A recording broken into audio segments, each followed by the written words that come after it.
Your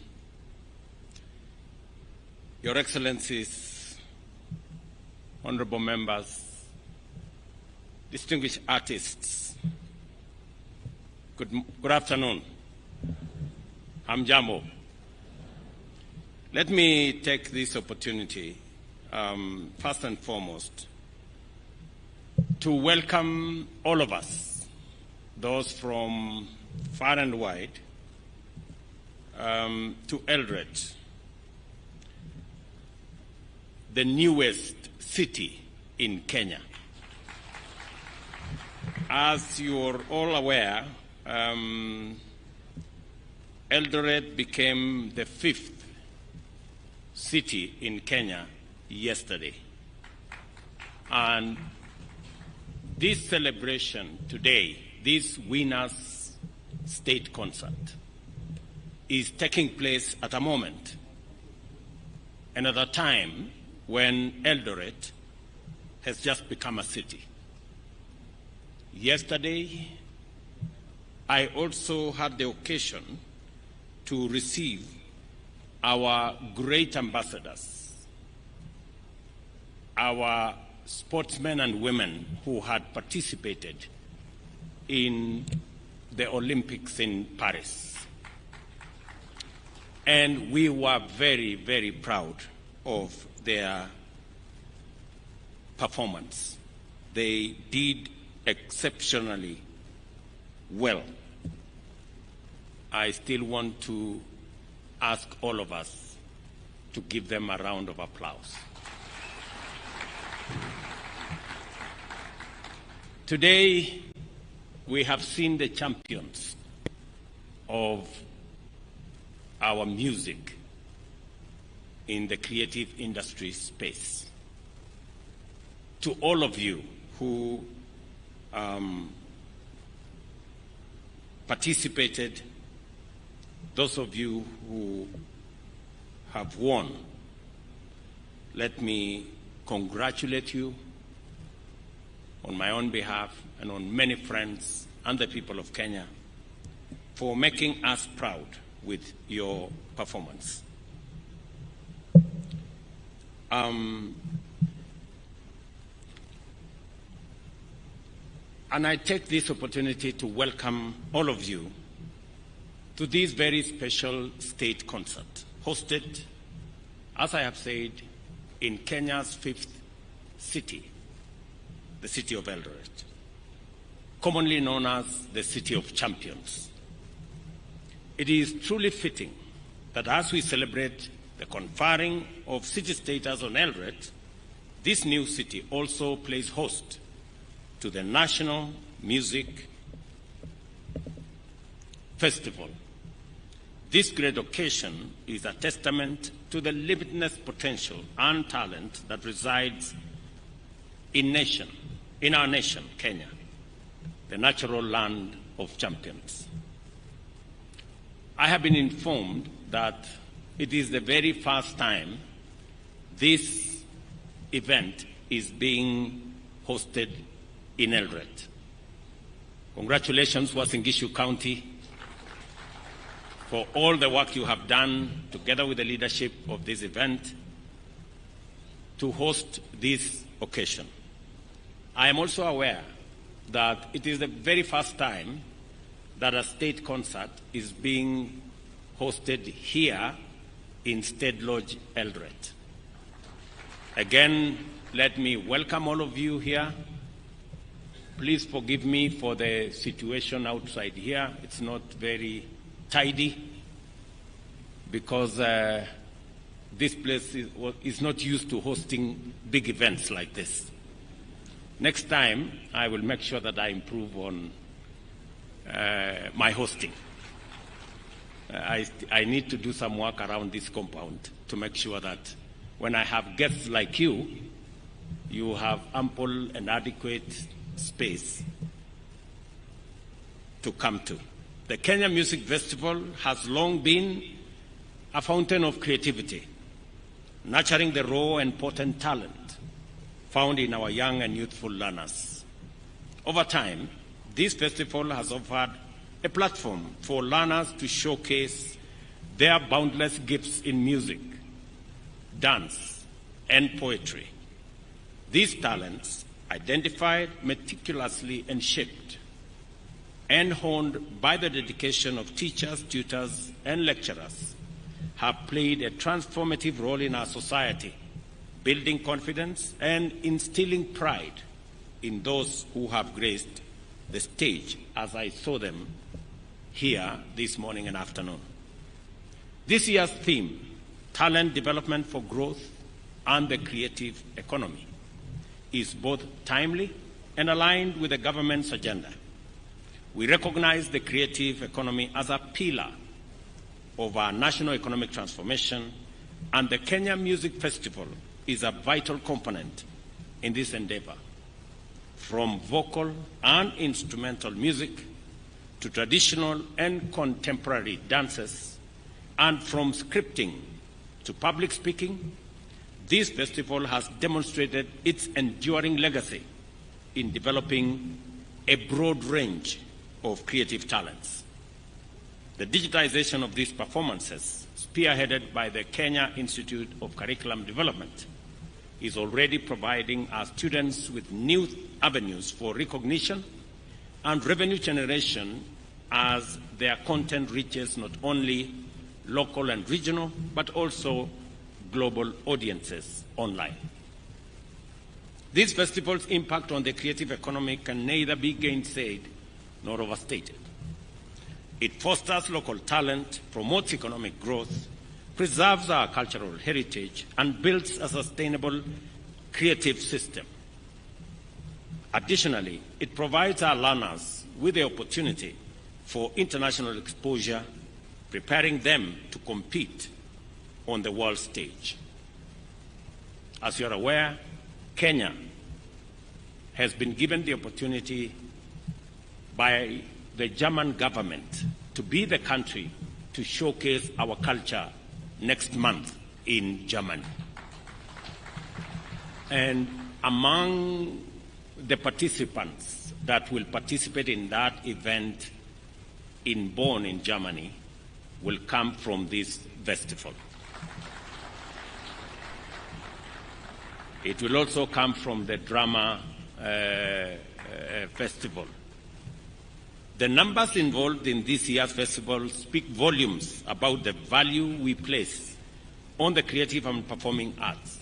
We've been told here close to 145,000 participants, students from different parts of our country, have taken to the stage representing all levels of education, including special needs education. And we saw the children here from Joyland Thika, and they did a fantastic job. This inclusivity is a hallmark of this festival, ensuring that every child has an opportunity to realize their full potential. To further support the aspirations outlined in this year's theme, the festival has introduced categories that directly link participants to the performing art industry. Notably among these is the Pop Talent Show, which provides a space for students to compose and produce their own music using modern technology. With this and the experience around it, our students are positioned to become composers, performers, and recording artists, attributing and contributing to Kenya's vibrant music industry. The festival also plays a crucial role in preserving our cultural heritage through the performance of traditional dances. We must promote these classes and document these dances to ensure they are preserved for current and future generations. This year, we witnessed the first national conference in music held alongside the competitions, as was ably explained by Professor Ngala. We must position Kenya as a cultural and music tourism hub, both at the county and national level. I also extend a warm welcome to guest teams from other countries who joined us this year, and I hope to see more international participation in the future. The success of this festival would not be possible without the support of our partners. Your contribution, collaboration, allows us to realize the government mission of educating and creating a better world together for the future. On the financing of Kenya Music Festival activities, I urge the leadership to propose sustainable measures and form stronger partnerships with the private sector. The festival must find alternative sources of income to ensure its sustainability and continued success. I have heard what both ministers have said about this, about the plans they have on how to make this sustainable, how to bring on board the private sector, how to expand sponsors, how to create opportunities for advertising, for talent identification, for the whole space around the creative economy. And I am looking forward to an ecosystem that is going to fund itself as we go into the future. And we will be deliberate on making sure that that becomes the case. Ladies and gentlemen, the creative arts, music, dance, and elocution are not only sources of immense national pride, but also of gainful employment. These industries support jobs in sound engineering, event management, costume design, and more. The government of Kenya has made several initiatives to support these sectors, including strengthening copyright laws to protect artists' intellectual property and ensure they receive their fair compensation for their work. I'm very happy that the Minister for Youth and Creative Economy has said that more money will be going to the artists and less to the agencies. It is my position and direction that 80% of those resources should go to the artists. At the moment, as less as 20% gets to the artists. Royalties is not money for running offices. It is not money for paying for fuel for cars. It is not money for paying salaries. Royalty is money for artists. And it must be the case. So going forward, the copyright space, the whole creative industry management must now focus on ensuring that 80% of the money raised as royalties in this sector get to the artists. Those are my instructions, Waziri. You know what to do from there.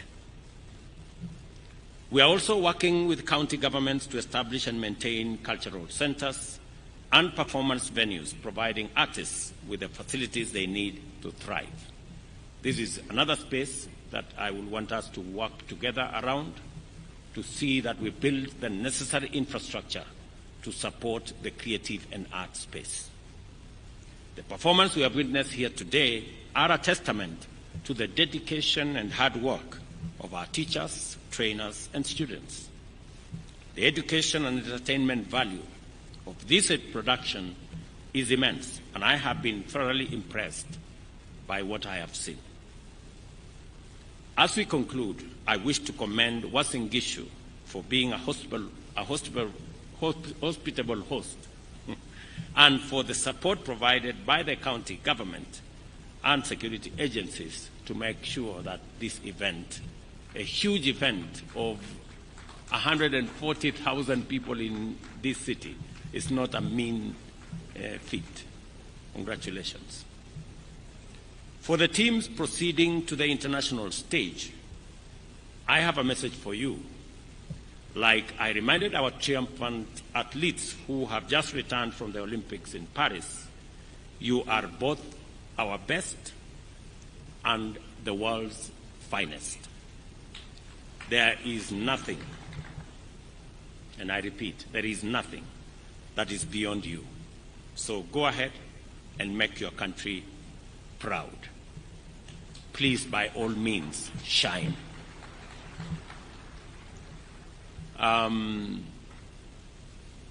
This is a very important space for us because it speaks to our children. And I know this cannot happen without teachers.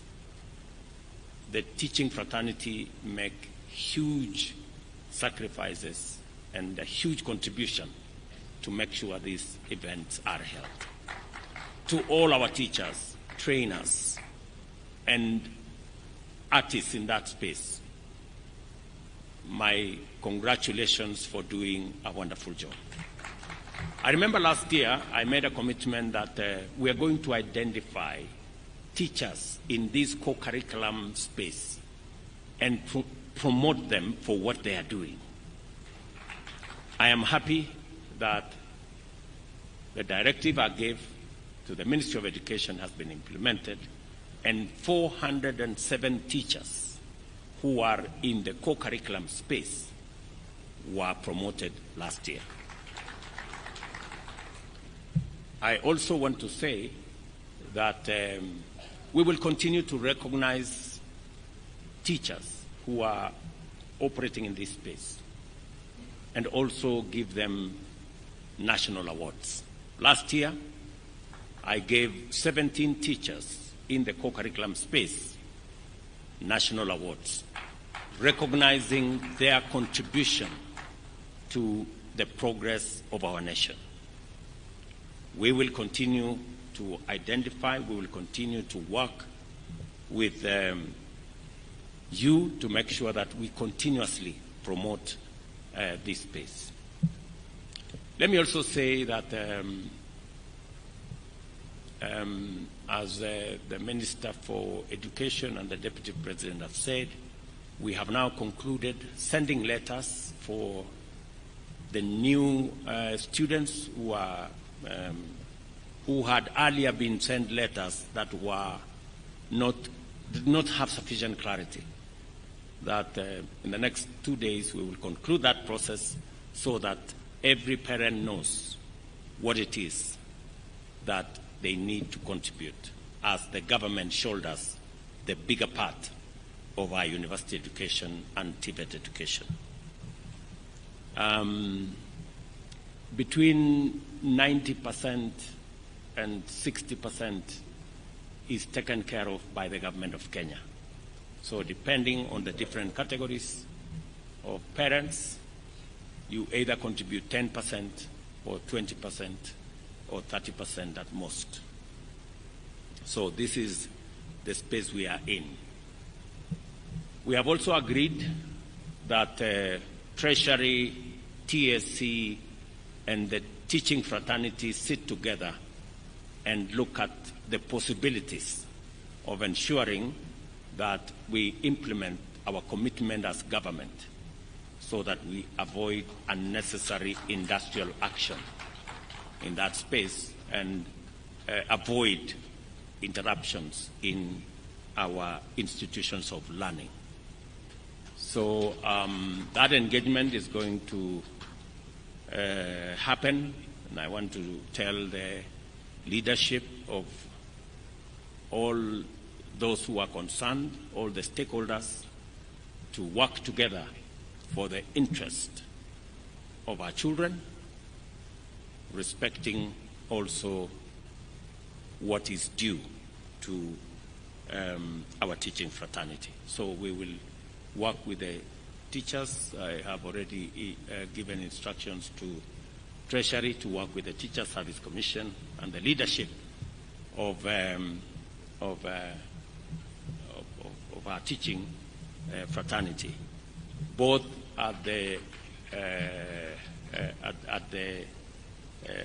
NAT and the CUPET level and also at the other university levels. So it is our intention to make sure that we keep our education space in good shape, because education is the greatest equalizer, and we need to make sure that every child has access to quality learning. And we will continue to do that for the sake of our country. Otherwise, I am very happy this afternoon to participate in this great concert. I wish all of you well. As you go back home, please carry our greetings with you to your parents and to your schools and to every part of Kenya that you've come from. I am very happy to see people here from Kwale, from Turkana, from down in Migori, and all the rest of the place that you have come to this city. Maybe the next time the counties should be offering to host and consider footing some of the bills for the going into the future, because we have brought a lot of business into your town. Imagine we have 3,000 buses in this town, and we have all manner of people sleeping here. So we have close to thousands of people we have brought into this town, and they will be paying in your hotels. They'll be sleeping everywhere. So it's a good show. So otherwise, mimi nataka niseme asante sana. Thank you very much for coming. Thank you very much for this wonderful feat that we have seen. And we will continue improving on this space as a government to make sure that our